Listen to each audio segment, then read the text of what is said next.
What's good, y'all? It's your boy Ross back at again with another video. So, we got to talk about what happened on this episode of Monday Night Raw. There was some good stuff that I definitely enjoyed about this particular episode. Do I think it was better than last week's? No, I do not. But it was still a solid show in my opinion. I will say this. Shout out to everyone that was watching and joined us on YouTube and Twitch. You guys went crazy with the donations today, and I really do appreciate y'all. Me and Dub really do appreciate y'all for all the support, especially on Twitch as well. Y'all went crazy with the donations. We don't ever ask y'all for donations. You really don't even have to. Just you pulling up to the stream means a lot to us. So thank you so much for that. That was truly a crazy moment. I don't think we've ever had this many donations in one stream since we've been doing YouTube. So thank y'all so much for that. But yeah. I believe they were in Kansas City tonight. And Kansas City fans, you guys are bloodthirsty. Because every time the heels did something tonight, you guys wanted them to do some more carnage and damage. So, we start the show off with Seth Rollins coming out there. He had some weird glasses on. And then Braun Breaker was in a suit right behind him with Paul Heyman.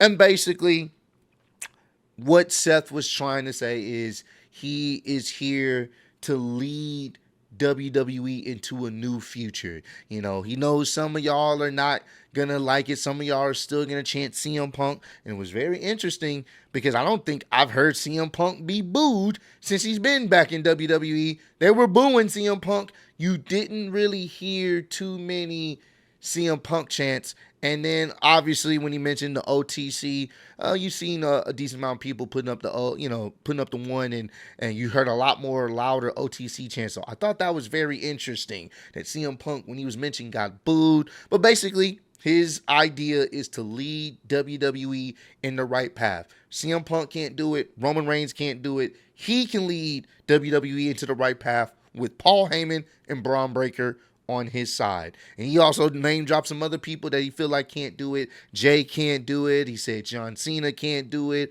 He even said Cody Rhodes can't do it. He's the one that has to take the mantle of that position. So Sami comes out there. And Seth's like, oh man, it's good to see you, Sami. Braun Breaker already was on 10 as soon as Sami comes out there. You know their history with the IC title and stuff like that. So Sami basically calls Seth out on his bullshit. He's like, bro, that's bullshit what you're talking about. And Seth is like, what do you mean? Like, bro, you're literally doing the same thing that Roman Reigns was doing. You're literally basically creating this new form of the bloodline. You got Paul Heyman in your corner. You know, like, you're saying that you're not like them, but you are. And if Braun Breaker keeps looking at me like this, we can settle our differences right now. Like, Sami was on timing. And Seth was like, look, man, I don't know where you're getting this from. This is not who I am. This is not, this is not the bloodline or anything of that. I will say this, though. Sami, either you can get with the program and understand where we're coming from, or you become a target. And I think what would be best for you, since I care about you and I love you, bro, I think you should go to SmackDown. You should go to SmackDown so that way, you don't become a target here. Because if you stay here and you don't understand what I'm trying to do and you get in our way, you will get hurt. So we'll give you by the end of the night for you to decide what you should do. And basically that was pretty much the gist of what he was going to be involved in tonight. Basically trying to figure out, is he going to stay or is he going to go to SmackDown? So later on in the show, Jey Uso comes out there. Not Jey, Logan Paul. Logan Paul comes out there and he basically said, I beat LA Knight, one of your goats or whatever, one of your favorites. But now it's time for me to do something that I haven't done. And that's hold the, championship gold in the sense of main championship gold. Like, he has won the United States Championship, but he hasn't won the top championship. And he basically going after Jey Uso. He said Jey Uso isn't a GOAT or isn't a living legend or whatever, and it's his time to take out Jey Uso and challenge him for the World Heavyweight Championship. So Jey comes out there, and Jay's not having any of the shenanigans. He's like, look, bro, I'm not about to I'm not about to, work my ass off to get to this point all these years to get to where I'm at just for me to lose it to a punk ass YouTuber like yourself. Nah, That's not happening, bro. I've worked my ass off to get to where I'm at. I beat Gunther. You know, I'm in a different mindset. When Gunther packed up my brother and attacked him and left him bloody, it awoken something to me that's never gonna die. So if you think you about to come in here and take this from me, you got another thing coming. So then Logan basically was like, look, bro, I hear what you're saying, but I really don't give a damn. At the end of the day, when it comes to, me and you, eventually you're going to crash out, you're going to mess up, you're going to stumble, and I'm going to be right there to capitalize and take that title from you. And ultimately, Jey was done with the talking, hit him with a super kick, and that was the end of the segment. I do think they're probably going to set up a match at Backlash, which I think this is a good first opponent for him. Nobody likes Logan, even though he's fantastic in the ring. He's such a hateable character. It makes sense to not like Logan Paul. So I think this is a really good opponent, and I think they're going to have a good match. I'm looking forward to it. And I believe later on in the show, as he was talking to Sami, because Sami had throughout the show was just kind of figuring out what he was going to do and if he was going to make that decision and jump over to SmackDown. And, Jey came out there to, he just say, hey, bro, do what's best for you. You already know I support you in whatever decision you make. And, Sami walks off. And that's when, out of nowhere, Logan Paul ends up hitting Jey Uso with a punch. And that's how that little interaction ended. So, looks like we're most likely going to get that matchup at Backlash. Next, I want to talk about the Becky Lynch situation. So, Becky comes out there, and she gets right to the nitty gritty. She's like, I know some of y'all are trying to figure out what happened to Bayley at WrestleMania. And I'm here to inform y'all that I have the footage, the exclusive footage of what went down. And it was me. Yeah, guys, I did it. I attacked Bayley. You want to know why I attacked Bayley? And I thought her reasonings was actually pretty good. The reason why she attacked Bayley, because she was like, I didn't forget what you did to me a while back when you was with Damage Control. And I love that they brought that up. Bayley is paying for her past sins. She attacked her in the past. She's bringing up, I think she brought up some stuff that happened in 2019 and stuff like that. But this, Bayley has still, she has some things that she has to answer for. Not everybody's going to be forgiving. And I like that. I like the continuity of, yeah, they went their separate ways, but Bayley was involved in Damage Control and everything that went down. And, Becky, received some of those attacks as well and their issues. And, it was actually kind of like it seemed like a shoot promo that they worked into the story that they were trying to tell, because she even brought up the fact that, oh, you go around saying, oh, I'm never really appreciated and all this other stuff. Like, I like what they're doing with that, and honestly, I'm really interested to see their feud, Bayley versus Becky at some point, because it seems like they can build some personal stuff off of that. So basically, she just said, Bayley, you know why I did this. You deserved what happened. And, I'm not sorry about it. Now, then she talks about Lyra. And basically, why she attacked Lyra was she was upset that Lyra had teamed with someone that she knew was, she wasn't cool with, that was essentially her op. And she teamed up with her, even though she's helped her get so far in her career. So that's why she felt the way she felt.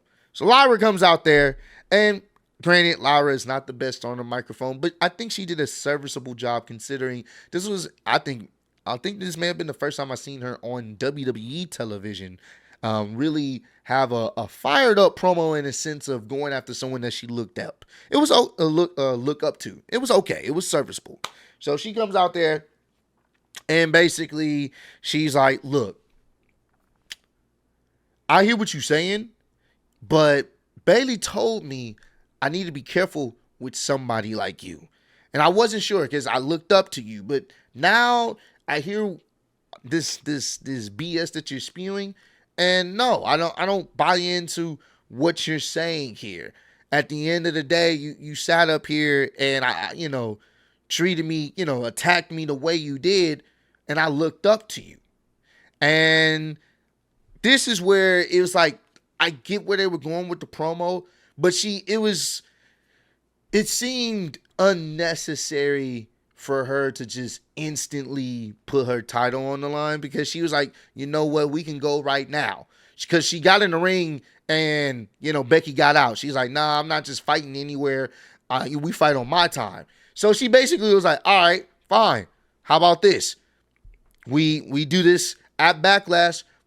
For the women's IC title, which I think that was kind of they could have wrote that better to have that situated. We kind of know that's gonna happen. But she basically just instantly put her title on the line. Like, if I'm in that situation, I'm not putting the fucking title on the line unless that's the only way I can get my hands on you. But I'm not gonna put the title on the line to reward you with that opportunity. I'm gonna try to get my hands on you first. And if that's the only way, then sure. But she just kind of instantly just, all right, well, since I can't fight you tonight, how about we fight at Backlash? And I'm gonna put my title on her because that's the only way you're gonna fight me. I'm guessing. I wish they would have wrote that a little bit better, but ultimately, I like Lyra started to fire her up. She was like, look, you sit up here, you talk this big game like you made me. No, I made me who I was. I just looked up to you.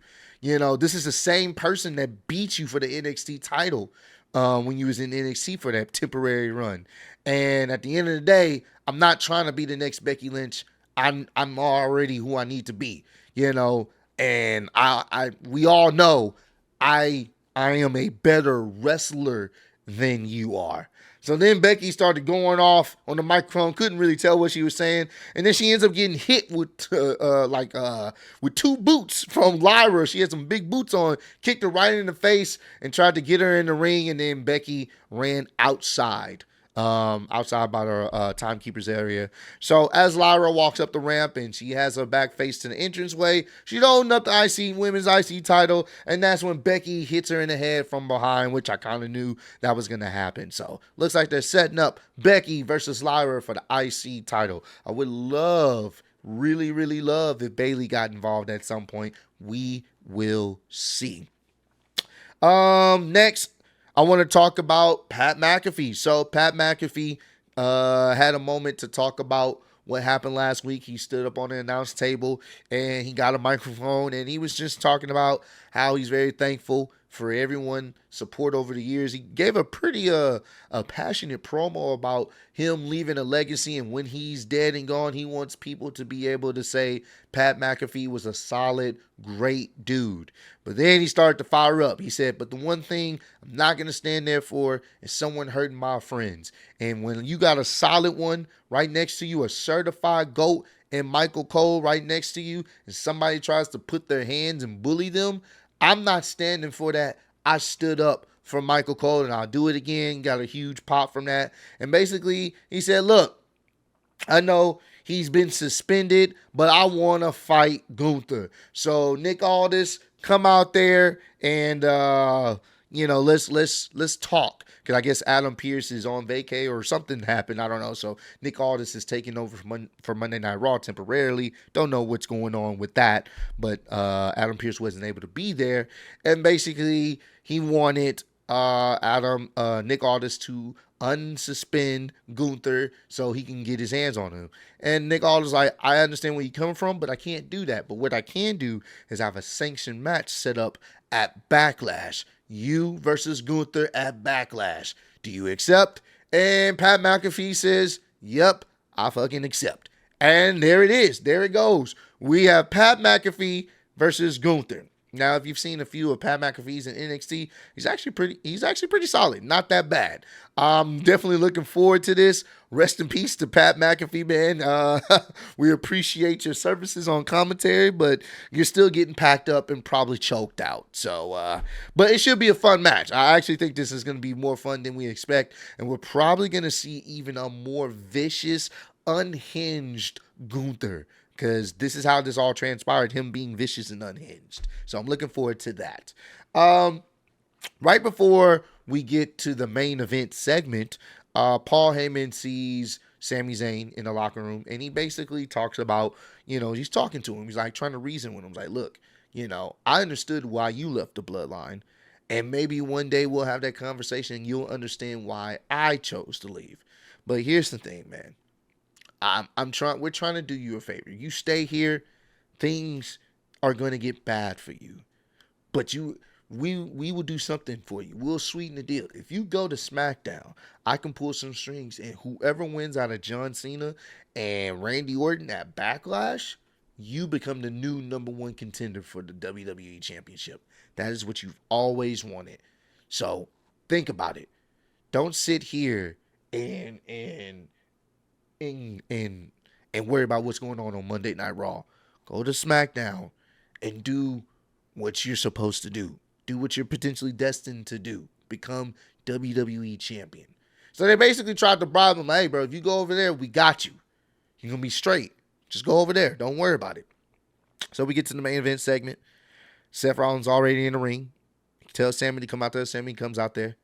And Seth starts bringing up the kids and how they, been around each other's kids. Their kids play with each other. They're really good friends. They've given really great advice, and Sami's giving him real great advice, so he's going to give him one. He's telling Sami, look, I think it's best that you just go over to SmackDown. Whatever Paul Heyman is going to give you, take that offer and just go. Don't even, don't even worry about what's going on here, because if you don't, Sami, be honest with you, I don't want things to get bad for you. I don't want you to get hurt. So Sami starts, he's like, I get what you're saying, but you know me, bro. If you my friend and we're having these conversations with family and friends, you know how I am. I'm not a person that runs away from a fight. And I'm definitely not a person that sits there and takes bribes and blackmail and anything of the sort. I will become WWE champion one day, but it will be because I earned it and not because someone tried to give me that opportunity. So frankly, Seth, you can go to hell. Huge pop from the crowd. And it didn't matter because the dogs have been released in Braun Breaker. Braun Breaker comes out there with his wrestling gear, ready to fight with Paul Heyman beside him. So we get into the match. Pretty solid match, but Breaker definitely had most of the advantage. As we get towards the end, I think Sami ends up hitting the exploder suplex in the corner because he was able to counter a spear attempt. And as he was getting ready for the haluva kick, he ended up getting hit with a brutal spear. Then he gets back up, and as he's running the ropes to gain speed, he ends up hitting Sami with another spear. The entire match, Seth is not, he's looking, but he's not really showing any emotion. He's just sitting on the outside by commentary, not really showing any emotions. It's like he does feel bad what's happening, but he's staying true to his plan. Like it's not something that he wants to do, but it feels like that's something that he has to do. So at this point, he's to the side of the ring, like basically by Seth, by the bottom ropes, and Seth is like, look, bro, like all this could be over for you. All you have to do is just agree to what Paul Heyman says. Go to SmackDown, and this will all be over for you, bro. And he told him, go to hell. I'm not doing it. And at that point, he ended up getting hit with another spear, if I'm not mistaken. He got hit with multiple spears tonight. I mean, they were selling this spear's devastation and his ribs being just destroyed. So after that, he gets to the outside of the ring. They got all the medical officials, agents to come help this guy, right? Seth gives the nod to Braun Breaker. Braun Breaker jumps off the ring apron, runs all the way around, gets full speed, and spears Sami again on the outside. Just destroyed him. Crowd still chanting one more time. Kansas City, you guys are some heartless monsters. Y'all were chanting for Braun Breaker to keep breaking Sami in half. They put him back in the ring. Sami's cooked. He's done at this point. I mean, he has nothing left to give. 0 HP, right? They call off the match because it's over. Braun wants to finish him off even more. That's when Seth gets into the ring. And you can hear Seth, talking. It seemed like he's trying to calm down Braun Breaker. No. He said, nope. Sami has made his bed, and now he has to lie in it. So as they're checking on Sami, you already know what's coming. Instead of Braun Breaker finishing him off, it was Seth Rollins. Seth Rollins runs from the corner and hits Sami Zayn with the curb stomp. And that was it. Sami had been officially packed up. He just came from a vicious, brutal match with Kevin Owens, only to get packed up right away.